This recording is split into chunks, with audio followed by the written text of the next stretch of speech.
Hi guys, Claudia Boleyn here. So just quickly before we begin, if you can hear, I think you can probably see it, I can't on my screen, over there, there's a fan. We're experiencing a heat wave here in the UK, so I know it's laughable if you're in other places where, you know, people laugh at us a lot here, like, oh, they can't deal with it when it snows, they can't deal with it when it's too hot. We do not have air conditioning here, so when it's a heat wave, it's a heat wave. I might like turn it off in a bit. I've done a quick test to see if it's too distracting, but it's just too hot. I haven't got my usual light, so I don't know if this is going to look alright or not.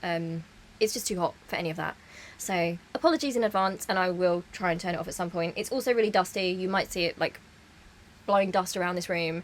It obviously doesn't seem healthy, but you know, it's too hot. I'll take the dust. I don't have time to dust it, honestly. So today's video, we kind of wanted to go through the witness statement, right? So I said I would do this before. Harry's witness statement. I've made some annotations on it, and there's just a couple of things I wanted to bring up. Not a legal expert, we're not getting into the legal stuff, but I personally found it quite upsetting. So I downloaded the document, it's like 50 pages or so long, and I read it all in some depth. And what I was interested in was less the incidents towards the end of the document, but I wanted to focus on the impact, right? The victim impact that it's had on Harry as a victim. And reading it really upset me, you know, like the legal system in this country, I'm not going to say it's like bad, like we are very lucky to be here, like there's so many things that we should be so thankful for, but the legal system is not one that's set up for victims, right? It's just not. And I think reading this statement just really kind of drove that home for me, so it's quite depressing. But let's go for it. Okay. Witness statement of Prince Harry, Duke of Sussex. And if I'm not looking at you particularly much, I've got the witness statement on like my screen down here, and I've also got some notes, so I'm probably going to be looking at that. So this is basically a statement that Harry's put together, him and his lawyers have put together, and he's obviously signed at the end. So, I, Prince Harry, Duke of Sussex, of address available to the trial judge, will state as follows. Okay, and I don't want to go through all of it, but the second point here is, the facts and matters set out in this witness statement derive from my own knowledge and are true except where I indicate that the information derives from a third party, in which case it is true to the best of my knowledge and belief. The witness statement was prepared by my solicitors following a series of video calls with them. So a recurring theme in basically what the lawyers of the opposition are trying to do with Harry, and they do this a lot to victims, is they're trying to kind of poke holes in Harry's memories and his perceptions by finding little details which they find contradictory or unlikely.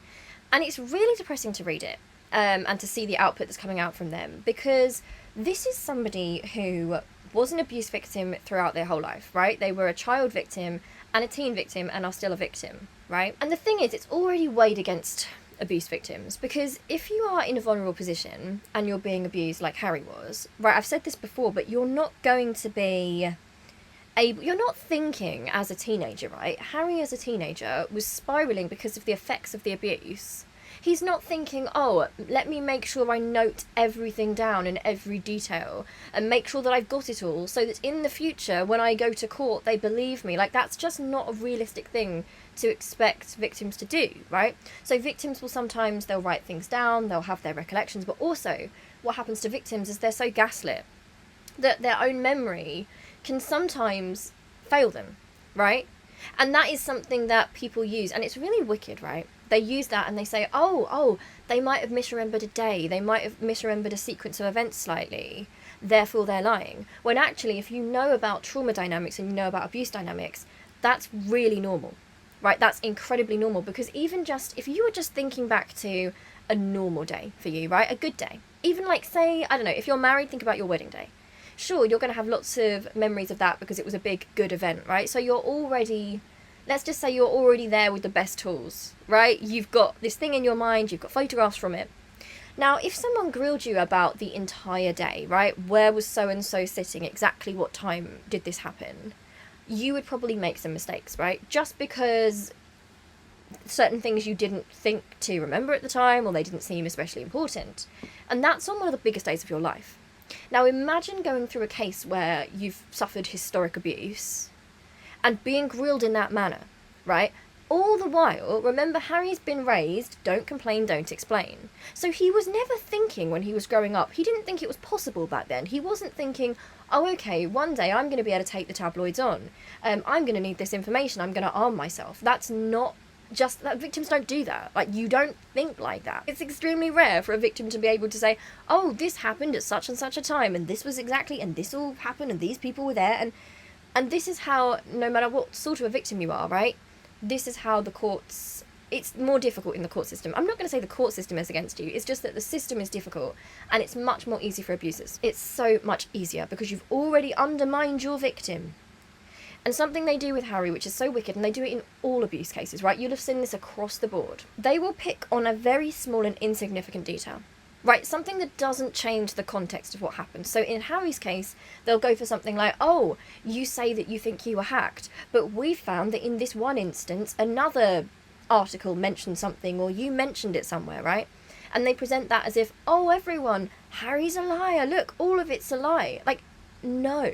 If you're being routinely stalked like Harry was, right, routinely abused, and you're aware that, like, there are people spying on you, and again, it's like with Diana, I hate the idea people say she was paranoid, right?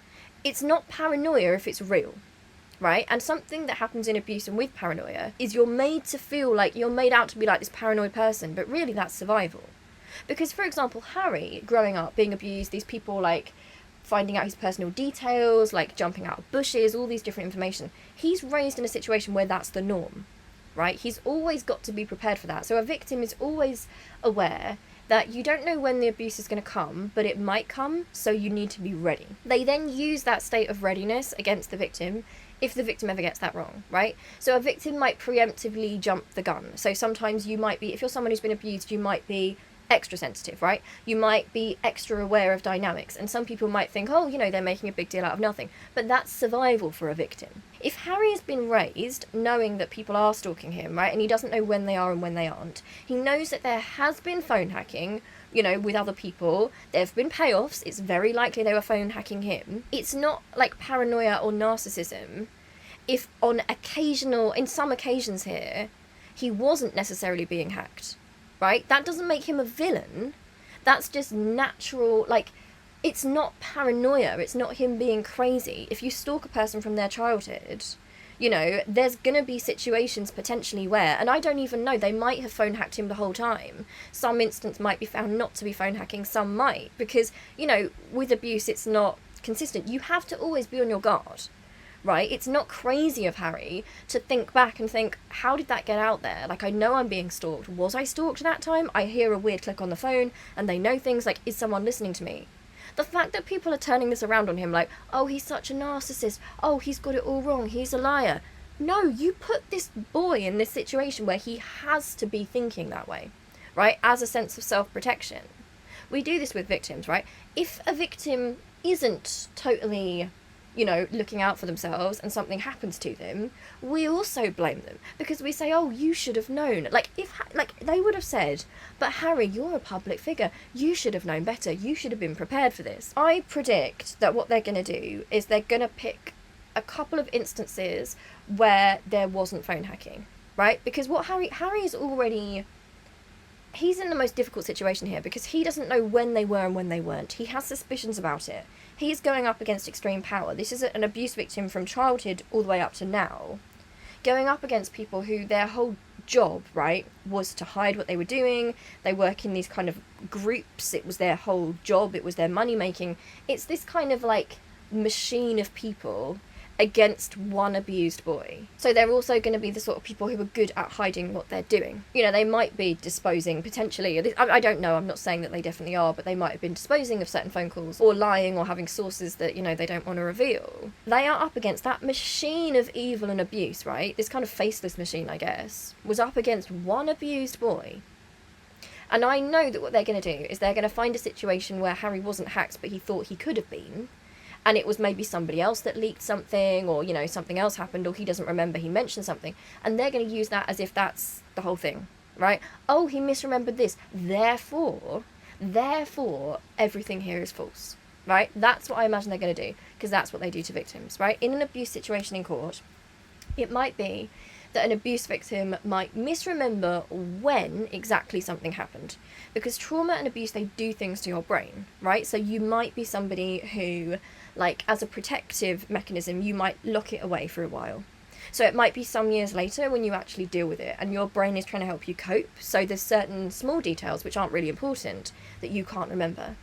And the people going against you will then go for those small details, right? They'll say, oh, you can't remember this small detail, which makes sense because a trauma response in certain occasions is to like try and erase it, because especially when you're a kid, you don't want to think about it. Like, you can detach and you don't want to think it's happening to you, and you just erase it and you don't want to accept it. They will then use that against you and say, oh, everything you said is rubbish then because you can't be believed, you can't remember anything. That's how victims can't win, right? That's how in the current system with victim blaming, victims cannot win. Also, might I add, if you were a victim, like that one victim who actually has everything, right? Say everything's noted down. Say you've got every single piece of information. They're then going to turn around and they're going to say, oh, you were very prepared. I guess you wanted this. This is a setup. Like, wow, you're narcissistic. You had all of this stuff prepared. Like, there is no way to win. So it's important that Harry's saying here, these things are true to the best of my knowledge and belief, right? And to the best of my memories. This is a historic abuse case, right? Many points in this, he was a child. This is a child who was stalked by photographers, which we all know. So I think that a rational, normal person would be able to accept that if any of these instances turn out to not be hacking, that does not make Harry a villain, right? That makes him a more believable victim. And I hate that idea anyway, you know, the believable and unbelievable victim. But that's the sad truth, that like when it comes to actual victims, there is more inconsistency, because that's just how human beings work, right? That's how trauma works. That's what abuse does to your brain. Okay, so this is Harry's account, number 7 here. It's basically giving an account of the kind of background of his life, etc. And it makes me sad that he's had to give this, right? This is not somebody who opted into abuse. Victims of abuse don't opt in.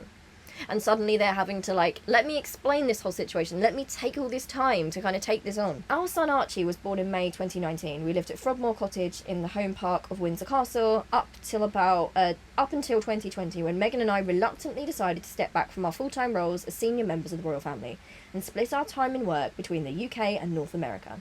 In large part, this was due to the constant intrusion, inciting of hatred and harassment by the tabloid press into every aspect of our private lives, which had a devastating impact on our mental health and well-being. We were also very concerned for the security and safety of our son. I now live in California with my wife, son and daughter Lilibet, who was born in June 2021. So what we have here is Meghan and I reluctantly decided to step back. This was not something, you know, they're painted as people who wanted to, like, destroy the royal family. No, it was made unlivable. Both of them were willing to make a lot of compromise. Meghan put up with way more than she should have. Harry has constantly been wanting to kind of, like, build bridges and bring people together, like, to try and find some sort of resolution. They reluctantly decided to go. And he also writes here about the reason, or a large part of the reason, was due to the constant intrusion, inciting of hatred and harassment by the tabloid press into every aspect of our private lives, which had a devastating impact on our mental health and well-being. We were also very concerned for the security and safety of our son. Now, I don't know how anybody, rational and normal, can read that and think, oh, Harry and Meghan are the villains here. We know they were stalked by the tabloid press. We know they were put through a hate campaign which continues to this day. There has been an inciting of hatred towards them. It damaged their mental health, a devastating impact to their mental health, and they were concerned for the safety of their son. That all is so normal. And you wouldn't know this, would you, right? If you just looked at the coverage of this trial, to me, like, that's part of the main focus here, right? That's the story. But they don't want to tell us that. But we have victim-blaming media here who are invested in the royal family and traditional institutions. So no, we're going to focus on, oh, maybe Harry's recollections are a little bit wrong, or, oh, Harry says he wants privacy, oh, maybe he should not go to court then. It's like the victim-blaming is so strong here that I want to scream. And I worry mostly, like, of course I worry for Harry and Meghan and their kids who are suffering. But I also worry a lot, and Harry does too, Harry speaks about this. I worry for the abuse victims out there, and for people who've been through these systems who don't have that level of power, right? Witnessing this victim blaming and seeing how our institutions react to it, right? It's terrifying. It's horrifying. It's genuinely really frightening and scary. If you've been a victim yourself, and I mean, I have been, you know, that's horrific. The idea that if you misremember, like, a date or something, you're going to get destroyed, right? Everything is set against you. And in fact, the things that make you more of a real victim, I don't like that term anyway, but, like, the majority of victims, the way that they respond, those are all things that in a court might be used against you, right? And which society is not equipped to handle and understand, because we do not teach about abuse dynamics and victim blaming properly, right? We pretend that we do, but the truth is we don't want to actually teach about those systems, because the people in power don't want to dismantle those systems. Once you understand actual abuse dynamics, right, and how there's no perfect victim, it bleeds into politics and world affairs, right, and oppression of all different kinds, and obviously the people in charge don't want things to change, so they're never really going to want to get into those things, right? They're always it's going to be more beneficial for them to smear victims, essentially. And also, you know, he talks here about like a main reason for them going was them being concerned for the safety of their son, because this is like, Harry was abused from childhood, right? We know that. He does not want that for his son, and there's not any sort of change. And to me, that's really normal, admirable, like, that's what a parent does, right? And we see all this constant, oh, Kate and William, like, the most amazing parents. And I'm not saying that they're not. I mean, I think their kids are in an awful system and honestly they're not protecting them. But, you know, I'm sure they love their kids. But this act of breaking the cycle for his son, who he doesn't want to go through the same thing as him, is really admirable. And again, our society is never going to present it like that, because they don't want us breaking those cycles. They don't want us thinking about our systems and thinking about the problems we've gone through and thinking, you know what, actually, why don't we change the system so the next generation doesn't have to deal with it? They don't want us thinking like that. In dysfunctional families or families where there's been abuse, and it's complex with the royal family because, you know, the tabloids are such a huge part of it, right? It's like a firm, it's a business, it's not just some abusive family, like, it's very complicated. But the scapegoat in a family can often be the one who sees what's going on, can see the dysfunction and can see the cycles, right? They can map things down. Harry has this skill in Spare. He's able to map the way his father parents, and with a lot of empathy he does this. You know, I would have thought that it's very complicated for him because he must feel very let down by his dad in many ways, but he always expresses a lot of love for him, and he's always thinking, well, how did that happen? And he shows a lot of compassion in terms of the way that his dad was parented, and also the way that he's been treated by the tabloid press and the system, and he's always thinking, right, how did that happen? Harry is bright in that manner, and that's not the sort of intelligence that, again, our institutions want to encourage. But it is intelligence, it's real intelligence. So a scapegoat in the system will sometimes be the person or the kid who sees it, right? Sometimes they won't necessarily speak it, but they'll notice a pattern. They'll think, like, for example, they might think, okay, grandma's abusing mummy, so mummy's abusing me, right? It's something as simple as that. They might be able to see that.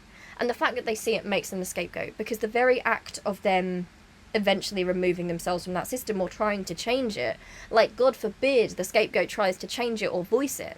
The scapegoat is often under the impression that other people want things to be healthy and good and equal, and that there's just been a misunderstanding. And we see this with Harry in spades, right? I think it's been a real shock to him, and it's horrible. Like, if you've been in that situation yourself, it's devastating. Because you are kind of raised to believe that everybody wants the well-being of everyone else, right? So when you see, like, a problem, the scapegoat will often think, okay, well, I can kind of see where the problem is there. Let's fix it together and let's make it better. And then they are smeared, they are mistreated, they are punished, they are sometimes financially controlled, they're made to lose their self-esteem, they are made out to be crazy or difficult, right? That is completely devastating. But it's basically because they are someone who's smart enough to see a solution to the problem, so they will want to fix it. Rest of the family doesn't want to fix it necessarily. They're happy with the abuse the way it is for some reason. They've kind of dealt with it for so long it feels normal, or they're complicit, or they even enjoy it. And that is a very horrible situation that we've kind of watched Harry go through in real time, right? We've seen him realise that it's not just the tabloids, it's not just that evil system, but that his family have kind of allowed him to be smeared and alienated for the act of love that is trying to break the cycles and make things better for the next generations. And that can be so hard for the scapegoat to deal with, because their intent is so good. They literally want to change things for the better. Like, for Harry, and for a lot of us, you know, if you come from a similar place or you understand it, it makes sense, because he's thinking, we've got another generation under us now. We can't have the same things happening to them, and it's so easy. If we just stand together now, we can fix it. And he's realising that, wait, they don't want to fix it. Why don't they want to fix it? And it's confusing and it's frustrating, and it makes you angry, it makes you upset, and that's upsetting, right? It's devastating. What you can see with Harry is that he's thought, right, okay, I might not be able to protect the people that are still in there now, which is awful. Like, he said before, hasn't he, that he feels terrible about, he feels responsibility about George and Charlotte and Louis, And people presented that like it was a bad thing, as if, what? Like, why is wanting the best, right, for your family, right, feeling love and wanting to spare them the pain you went through, right, because you know it can be fixed, how on earth that's been presented as him being difficult, I will never understand. But he's now thought with Meghan, okay, the system is just not going to change. They obviously thought, as you do in these situations, it must just be a misunderstanding. Maybe it's a generational thing. I don't know. But he's realised no one wants to change it. So they've taken themselves away and they've thought, okay, well, we only have our family, right? But we're going to make sure that our kids do not go through what we did. Hence this case here, because Archie's getting older. Right, Archie's getting old enough that he's going to be reading the headlines, he's going to be going to school, he's going to be hearing this stuff. And the nightmare for any scapegoat in the family system, and it's both it's a strength and it's a weakness. I say weakness because it's difficult and painful and you lose a lot because of it. But it's a strength because your biggest fear is it becomes more than you, right? Because you see the system. Your fear is your own kids or the people younger than you going through the same thing. And that sits in your heart.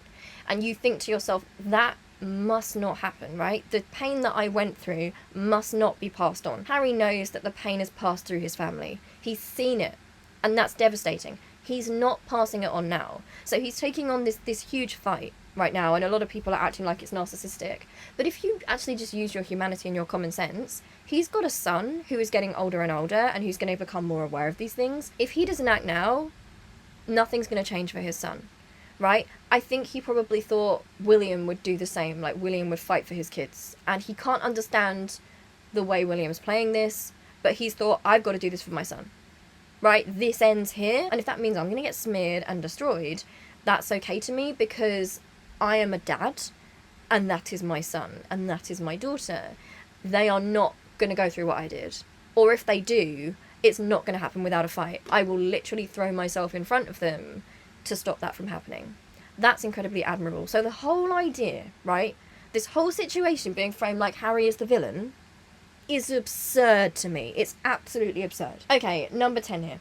In my experience as a member of the royal family, each of us gets cast into a specific role by the tabloid press. You start off as a blank canvas while they work out what kind of a person you are and what kind of problems and temptations you might have. They then start to edge you towards playing the role or roles that suit them best, and which sells as many newspapers as possible, especially if you are the spare to the heir. You're then either the playboy prince, the failure, the dropout, or in my case, the thicko, the cheat, the underage drinker, the irresponsible drug taker, the list goes on. As a teenager and in my early 20s, I ended up feeling as though I was playing up to a lot of the headlines and stereotypes that they wanted to pin on me, mainly because I thought that if they're printing this rubbish about me and people were believing it, I may as well do the crime, so to speak. It was a downward spiral, where the tabloids would constantly try and coax me, a damaged young man, into doing something stupid that would make a good story and sell lots of newspapers.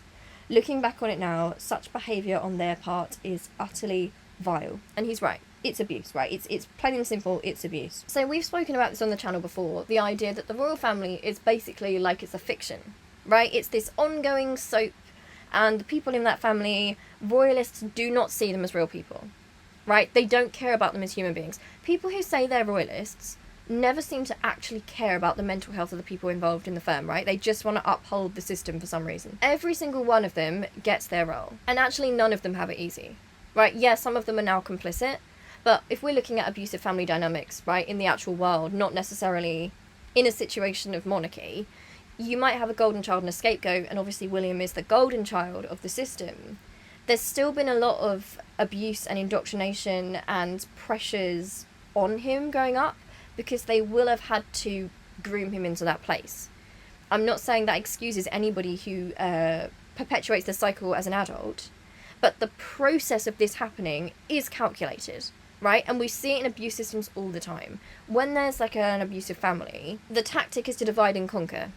Right? So you have the golden child, you have the one that's going to represent you, the one that you keep close, you give the special treatment to, and they get kind of like groomed into a sort of loyalty, like a weird sort of like codependence in some ways. They're fearful of disappointing because they're aware that the scapegoat exists, and the scapegoat is dangled over them like their treatment is something the golden child is terrified of getting themselves.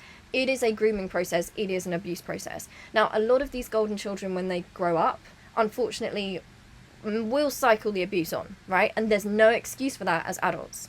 But as kids, they are also being abused. Their sort of abuse is different because it can look like love. Scapegoat is actually being alienated, right? Or treated in a different way, feels second best. They might be abused, they might be more obviously abused. That might be pretty obvious in a family system like that. But they are both being abused. And part of the abuse in that system is that the golden child and the scapegoat have to see each other as competition. And often it's a real awful thing for the scapegoat, because sometimes the scapegoat is chosen because they're the one. This is just a coincidence with Harry, by the way. It was literally determined by birth order. But in this situation, it kind of rings true, like in a lot of families, where the scapegoat is the person who's able to see the systems, so they have a lot of emotional intelligence and compassion, and they can see how things work. So it can be a real grief for the scapegoat to feel the loss of the golden child, right? Because they are aware that their sibling has also been abused and has become complicit, and that can be devastating. So, I know people say sometimes, why is Harry not worse about William, right? Like, why, after what William's done, why is he not more angry?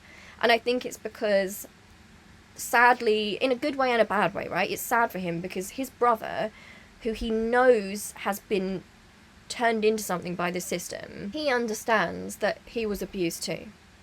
And maybe that abuse has made him complicit.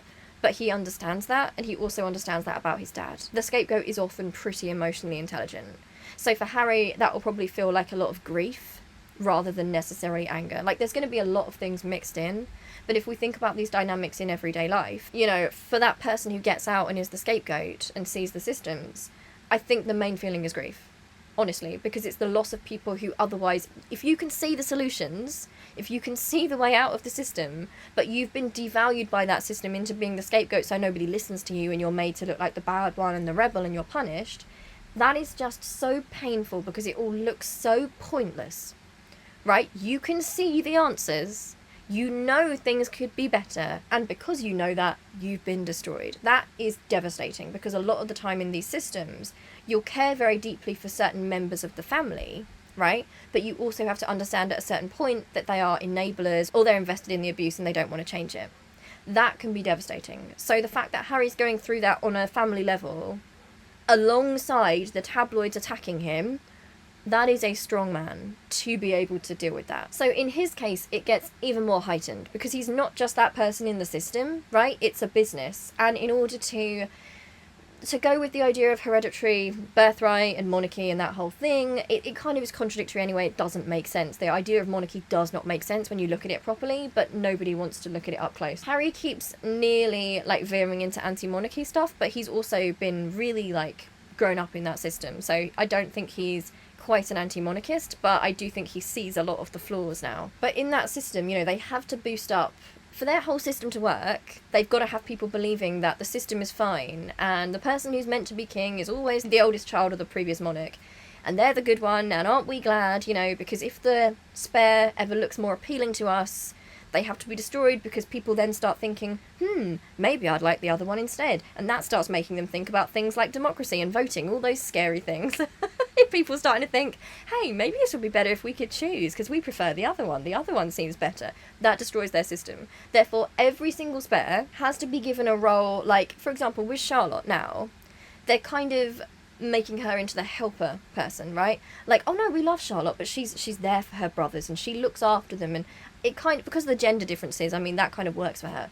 Louis, on the other hand, Louis is looking like he's going to be the next one that they're going to scapegoat, because they can't have the little brother outshining the big brother in the eyes of the public in any regard, because then people might think, maybe it'd be better if it was Louis instead of George. I'm not commenting on them as kids, they're completely innocent children who should not be in this system.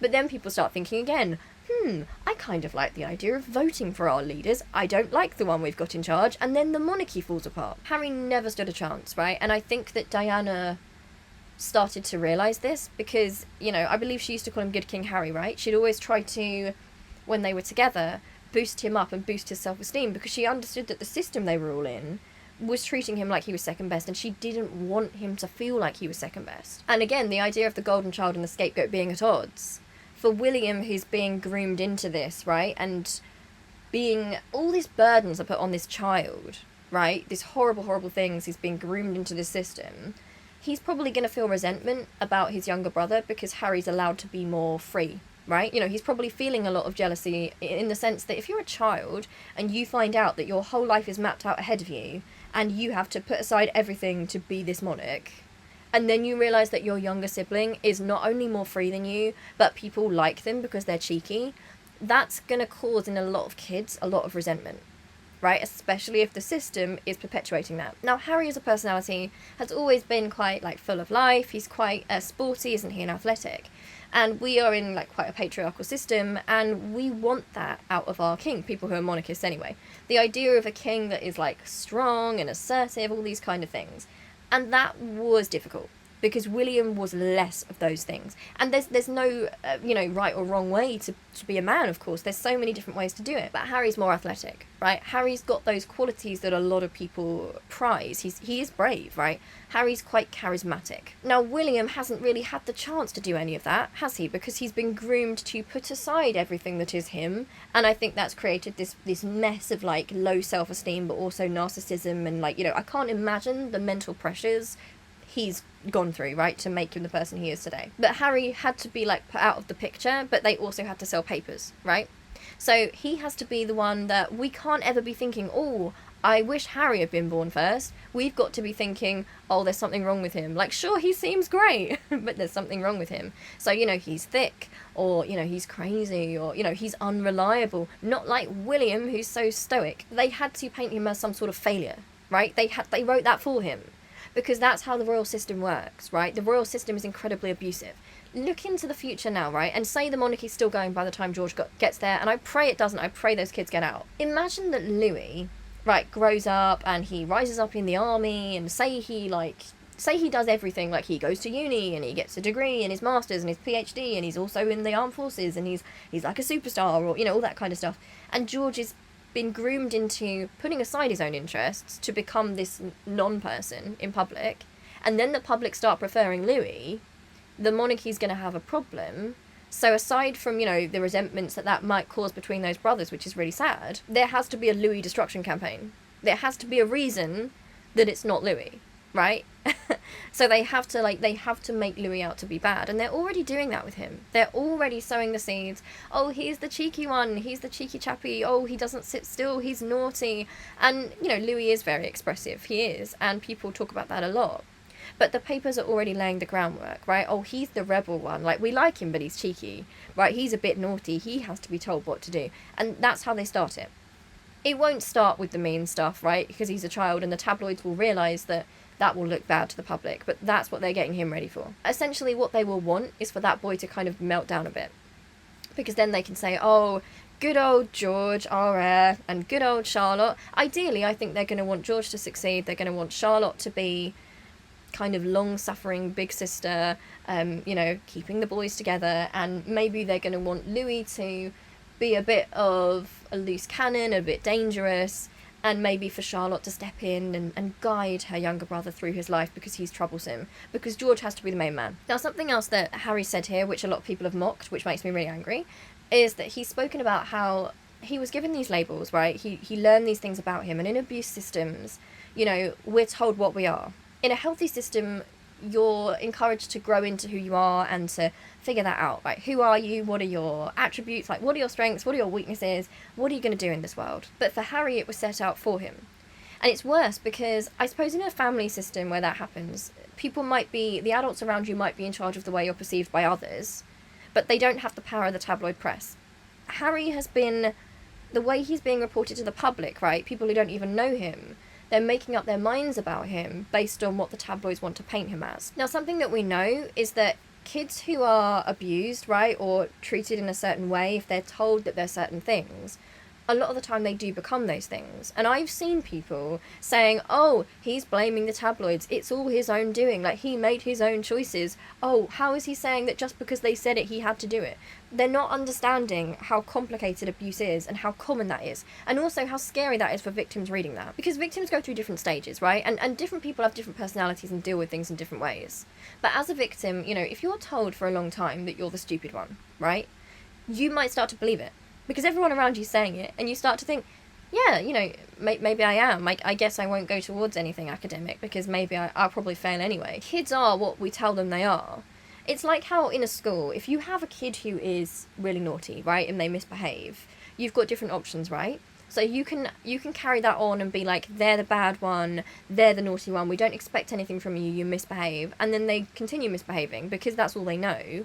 Or you've got the opportunity to try and get to know that child and figure out what their strengths are and figure out if they're going through any struggles and to help them find a path, right? And to find, okay, well, what are you good at here? You know, and we understand that in terms of schools, right? We understand that's how we deal with kids who might have difficulties with behaviour, or they might come from homes which are not the best. You know, children are innocent. Children are completely innocent.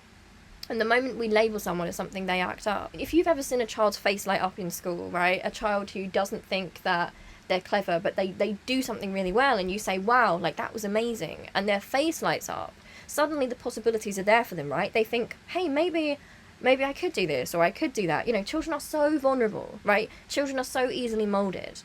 And this sort of victim blaming makes me angry, because they're saying, oh, Harry acted that way because of the tabloids, pull the other one. But it actually makes sense, right? People become what they're told they are in some cases. Sometimes you also think, I can't fight the system. You might resist it at first, but you might find the system's against you. So you might end up thinking, well, I guess if that's what they say I am, then that's what I'll be, right? It's easier because they punish me when I try to do anything else. Because they were never going to allow Harry to be this person that ever eclipsed William, ever. Like, he might not have known that on a conscious level, but subconsciously he's aware of that. It's almost like, well, why try? Because they're going to ruin me, because whatever I do, they're not going to want me to be better than William. I have to be the Spare all the time. So, like, what's the point? What's the point in trying? And that's a real tragedy in Spare, because what you're actually reading is, like, this was a child who... I mean, Harry continues to be incredibly emotionally intelligent, right? And he looks at systems, he's got a lot of empathy, he's somebody who understands a lot. And it's interesting because he's somebody who goes into a place like the military, which is, you know, often in the military they'll groom in people who don't feel like they have belonging. And that family aspect and that feeling of wanting to help people, that service element, will draw a lot of vulnerable people in. But it's interesting because he's actually somebody who questions systems a lot. And you'll note that in the book he even says that although he saw the army as like a brotherhood and he's very grateful and he met good people, he also has questions now about, you know, what they were asked to do. He's somebody who's learning to question the systems that he's in and question rules. You know, Harry is told he's thick when he's a child, right? He's always told he's the thick one. But that is just not the case. And to this day, they're still trying to act like he's the thick one. And, you know, aside from the fact that, you know, there's so many different ways to judge intelligence, and why would be calling someone thick anyway in this day and age is ridiculous. But that is not what is displayed here, right? That is just not true. This is somebody who understands systems, who wants to understand systems, right? Who's opening his knowledge. There is a real intelligence in listening to other points of view. I tend to think that the most intelligent people are able to listen to other perspectives, not necessarily to like go along with the other perspective, but they listen to it, right? They're able to think about it, they question their own beliefs. That is intelligence in a real social way, right? That improves the world. Harry has always had that element in him, and actually Diana seems to have had that as well. But Diana was also told that, you know, oh, she was a bit thick and she's never really going to amount to anything, and also, you know, the age difference with Charles, so she was made to feel like she was lesser and just this silly girl.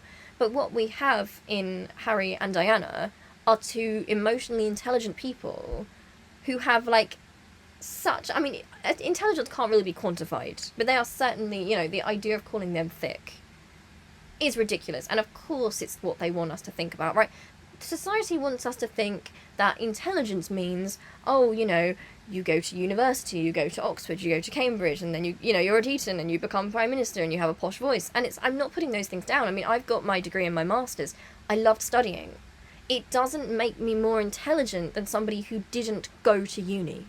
Right? It means that I have a specific skill in that subject area, and also that I had the means and the opportunity to study that. Again, society doesn't want us to think that way, because so many of our leaders, right, have just led quite privileged lives, and they have quite a small area of knowledge on something, and yet they're presented as being really, really intelligent.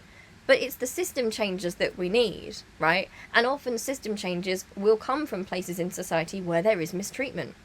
So it's going to be working class people, people who are oppressed, people who are the scapegoat in their system. And we have to kind of devalue that sort of intelligence and lie and act like it's not intelligence, because that would topple the social order, right? If you've got a load of working class people going up to people like Boris Johnson and saying, right, you are talking nonsense, right? I'm not fooled by your posh voice. I might not have gone to university, but what you're doing is ridiculous. That topples the system. In Britain, we still have this culture of intellectuals where they're all kind of like, they don't question anything, they just are good at like trivia and general knowledge, and they make a lot of puns, but like there's no appetite for social change because they can't see the fact that they're just existing in this system. They will always smear people who are smart enough to realise that the system is operating. You know, Harry talks about a downward spiral and how the aim of the tabloids was probably to push him into that spiral so that they could, you know, it's a self-fulfilling prophecy from them, right? They need him to be the unstable one.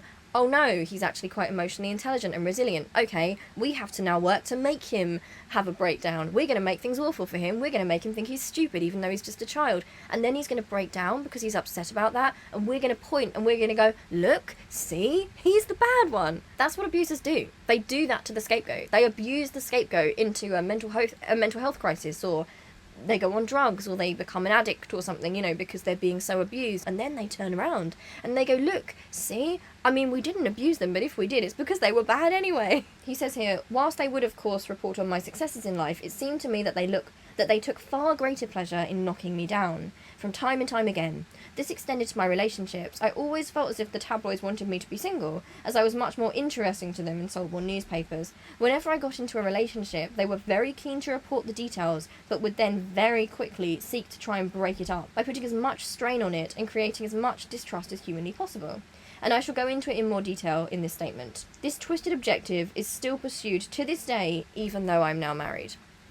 Okay, so I wanted to talk about this in terms of abuse dynamics. So sometimes the abuse is always bad, right? It's always bad. But for the victim, it kind of might go through stages where it's not so simple as your abuser or the abusive system always being abusive. So it might be a lot of the time abusive, it might be breaking you down, but it can be subtle, because every so often there'll be, if you do something well, you might get praised, right? And usually in an abusive family system, it's something that reflects well on the family, right? So you're not being seen as an individual, but something that they can claim, right? So, oh yeah, we like that thing and we'll talk about that and that's good. So the victim is then confused because they're thinking, well, they can't be abusing me, right? It can't be all bad because when I did this good thing, they were really happy and proud about it. And you don't realise when you're in the system that the reason they were acting in that way is because A, it reflected well on them, so it wasn't really your achievement, or B, it's because they need to put those moments in because they need to make the victim doubt.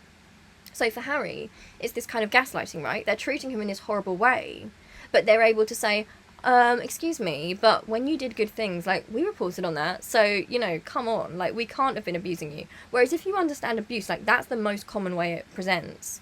People think that abuse is, like, constant awfulness all the time, but the reason why, in relationships, for example, it's very hard to leave an abusive relationship is that it's this cycle. So there'll be abuse, but there'll also be moments of tenderness or moments of, like, togetherness and happiness. And it's those moments that make the victim want to stay because they think, well, it can't be all bad. And then they question themselves and they say, like, maybe I'm the problem here because sometimes they're nice. And that's the cycle of abuse. That is what Harry has been experiencing via tabloids, right? It's basically, it is domestic violence. It's those dynamics via the tabloids. He really accurately describes the fact that they will report on a good thing and then they'll knock it down. And it's confusing for a victim because, you know, if you've been a victim yourself of kind of emotional and psychological abuse, you might do something well and get a compliment, but then you're reminded of something like, oh, it's great that you did that thing, but also you need to do this because, you know, there's a lot of stuff wrong with you still. So you're always in a state of trying to do better for the abusers, right? Oh, I can fix it, don't worry, I'll keep going. And of course, he's right to say that they wanted him to be single, right? Because he's not a person to them, he's just a mascot. So they want him to break down, they want him to be off the rails, they can't have him in a successful marriage because they need that to be William, right? Also, they need him to be, they kind of use him in a manner that, and I think they did this with William as well, there's kind of an element of weird kind of sexual ownership, and I'm going to explain that. There's a lot of pictures of young William, right? Like, oh, how handsome he was, and, you know, who will be the lucky woman who marries him. And I think with Harry as well, they do that. They like to play on the whole handsome prince thing, like, who will he choose? There's a real element of, it's like how in Hollywood, or, you know, in the old days, like, for example, if a Hollywood actor was gay, or a musician was gay, right, a really famous member of a band, their management would say, well, we still need you to sell things, so we're going to need you to pretend that you're straight, right? It's kind of like that, where what the person is and actual love and stuff doesn't matter. It's about the brand. You know, they need Harry to be single because they want to keep up that speculation.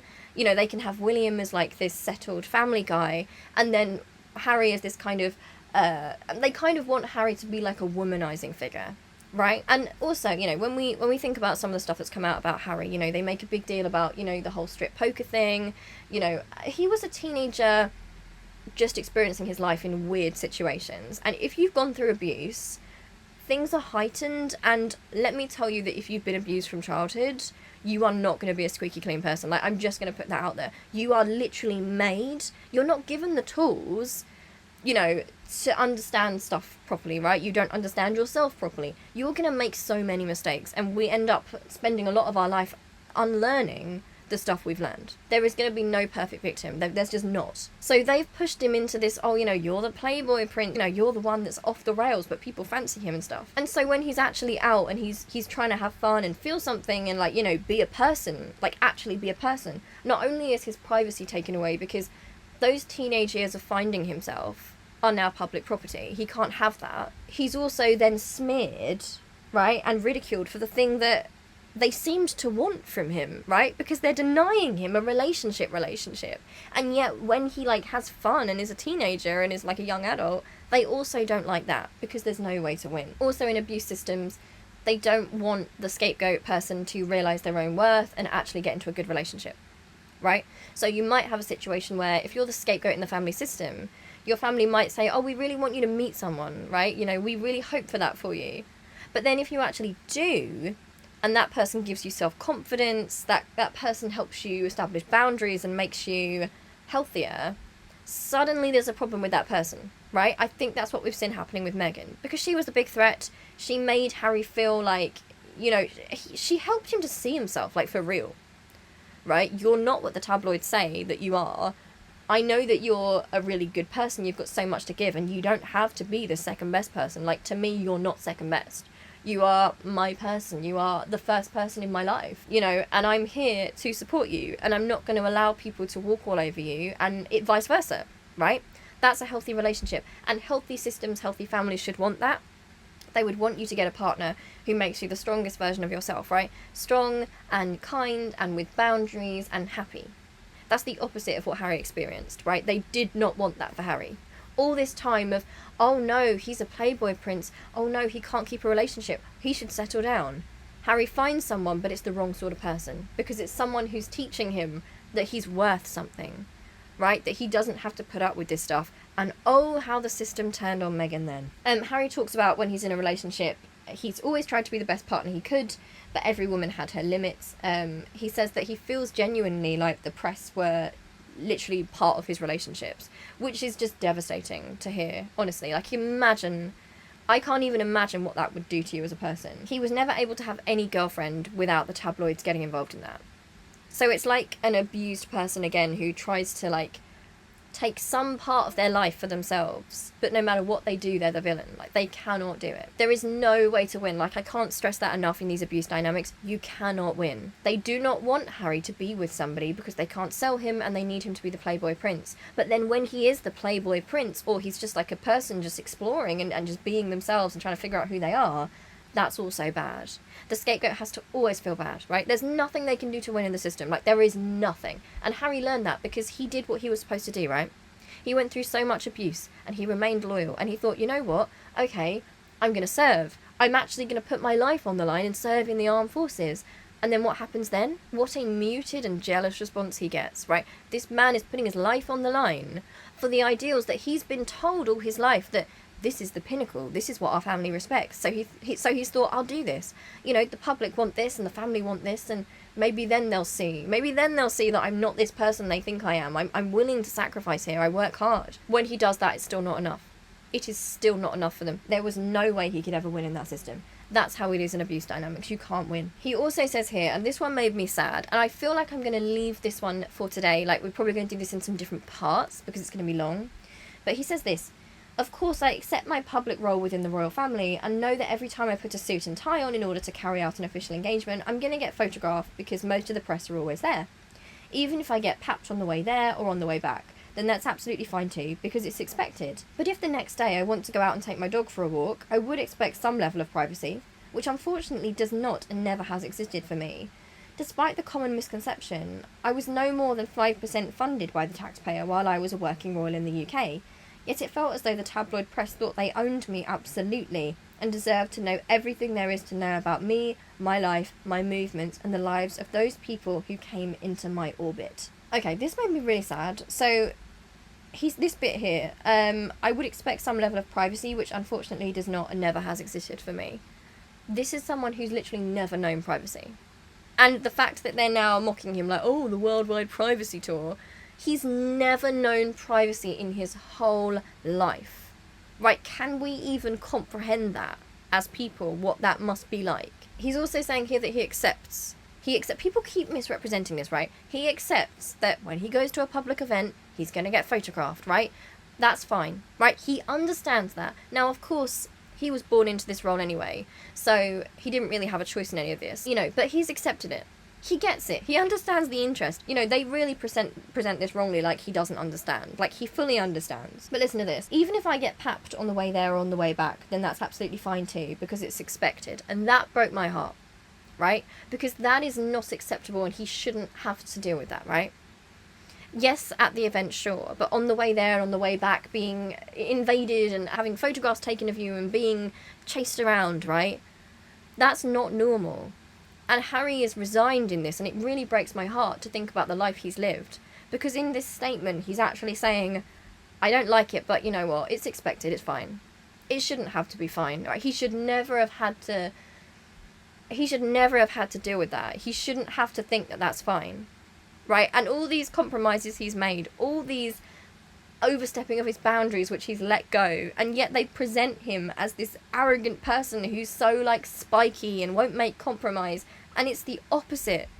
Like a lot of abuse victims, he underplays his own abuse. He says that he felt the tabloids believed they owned him, and they clearly do still believe that, based on their reactions, right? I've said before that they talk like he's something that, like he's a troublesome member of their own family, like he's their puppet or their mascot, and they deny his humanity daily. So much the media is in on this. The BBC do it, ITV do it, Sky News do it. I can't imagine being raised as a mascot for the British public, only to have those very people, right? The whole purpose of your life being to satisfy these random people, and then to have them turned on you in such a manner, and to realise they don't see you as a person. This is somebody who feels owned, and in an abuse situation, that is how you feel. You feel like you're not your own person, that other people are in charge of you, and even asking for fair treatment or your own boundaries gets you called narcissistic and arrogant and a bad person. And I just feel like that rings so true in terms of abuse dynamics. He knows that to these people he's a complete non-person. And he's having to stand up here in court, right? He has to go to court to defend very basic rights, to get some sort of justice after this system. And I can't imagine how soul-destroying that must be. Because any rational person who actually takes the time to read this stuff, there is no way you would not be on Harry and Meghan's side. Like, just, it doesn't matter if you're a pro-monarchy or anti-monarchy or whatever you are, right? On a human level, if you engage with it as a normal human being, you would feel very, very sorry for Harry and what's happened, right? Our media is so corrupt. And this lie of, like, neutrality, right? Like, oh, we're not taking sides. All of our main channels are still victim blaming. They are still victim blaming a victim, a child victim, who has finally found their voice, who is finally saying, it's not going to happen to my children because my life was totally hijacked by you guys. And this act of protecting his children, which is admirable, right? This is something that is like, that's the idea of being a parent, right? Surely. But even that has been twisted on him. They're still trying to force him into these boxes even now. Even as he fights for his own rights and some justice, they're still doing it to him.